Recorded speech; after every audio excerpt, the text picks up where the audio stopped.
di masa Nabi pernah kemudian perjalanan yang luar biasa, lelahnya, capek luar biasa, malam-malam, menjelang kepada akhir malam. Setelah kemudian sholat malam sebagainya, Nabi katakan pada Bilal, Bilal kamu jaga ya, kita istirahat. Kata Bilal, tenang ya Rasulullah, saya pun ikut tidur, nanti saya bangunkan insya Allah.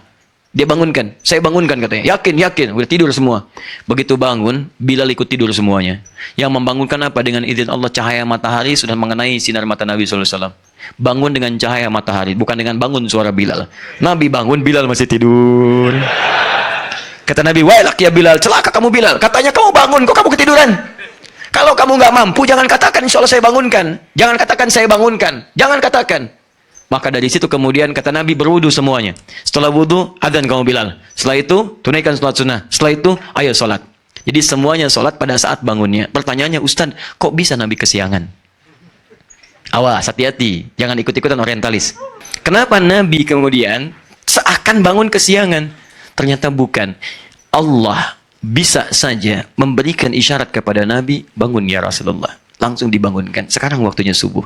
Tapi kenapa diperkenankan oleh Allah bangun dalam keadaan bukan subuh? Untuk memberikan dampak hukum pada umatnya yang mungkin mengalami peristiwa serupa. Kalau Nabi, itu mudah dibangunkan. Kalau nggak pernah kejadian seperti itu, bagaimana cara menerangkan hukumnya? Makanya yang akan mengalami itu kebanyakan umatnya, bukan nabinya. Karena itulah Nabi diberikan seperti itu bersamaan dengan umatnya, supaya menerangkan hukum dan disebarkan oleh umatnya pada saat itu.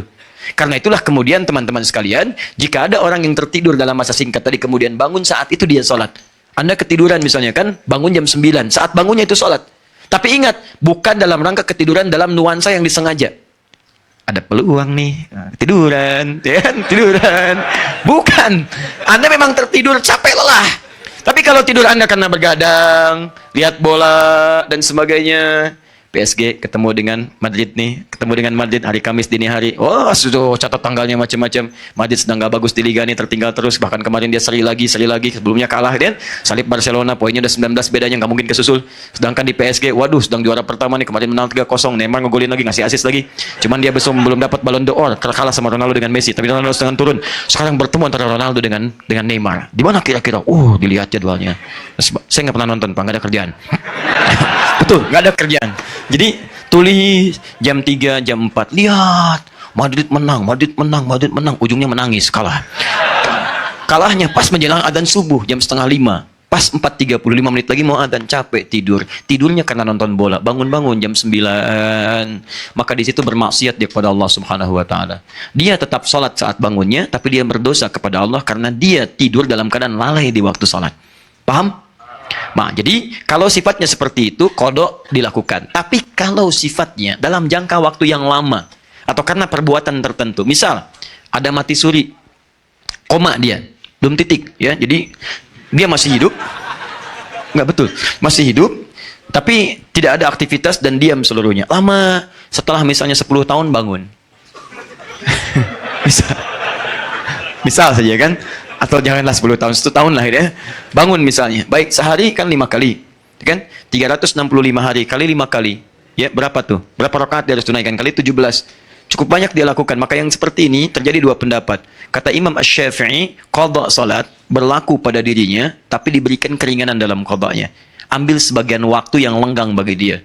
Mungkin setelah salat zuhur, dia salat lagi dengan meniatkan untuk qada salat yang telah berlalu. Mengambil keumuman hadis tadi. Seperti orang tidur yang tidak sholat dan tidurnya dalam keadaan tidak menunaikan sholat, maka dipahami oleh Imam Asy-Syafi'i untuk kehati-hatian, tunjukkan kesungguhan kita untuk mendekat kepada Allah. Setelah sholat maghrib, misalnya tunaikan lagi. Tapi di waktu-waktu yang kira-kira tidak ada sholat sunnah setelahnya, maka alangkah baiknya tidak dikerjakan. Misal setelah subuh, gitu kan? Nah, kalau bisa itu jangan, karena dikhawatirkan menyebabkan kesalahpahaman di antara banyak orang. Kenapa? Oh iya, kok sholat lagi ya? Iya. Wah, ini alirannya bahaya ini. Oh, aliran bahaya. Nah, akhirnya di situ terjadilah perselisihan yang tidak diinginkan, ya. Itu pendapat Al-Imam Asy-Syafi'i. Ulama yang lain berpendapat tidak berlaku hukum qada yang seperti ini. Cukup dia bertobat pada Allah Subhanahu wa taala, kemudian dia berusaha meninggalkan segala maksiat dan diisi dengan memperbanyak amal soleh setelahnya. Dia rajin zikir, tingkatkan amalan-amalan sunnahnya, salat sunnahnya ditambah lagi dan seterusnya. Kalau ini dilakukan, maka cukup kemudian menutupi kekurangan-kekurangan di masa lalu yang pernah ia kerjakan. Dua-duanya pendapat yang baik, tinggal bagaimana Anda memilihnya. Yang salah, yang sama sekali meninggalkan sholat dan tidak mau mengerjakannya. Itu poinnya.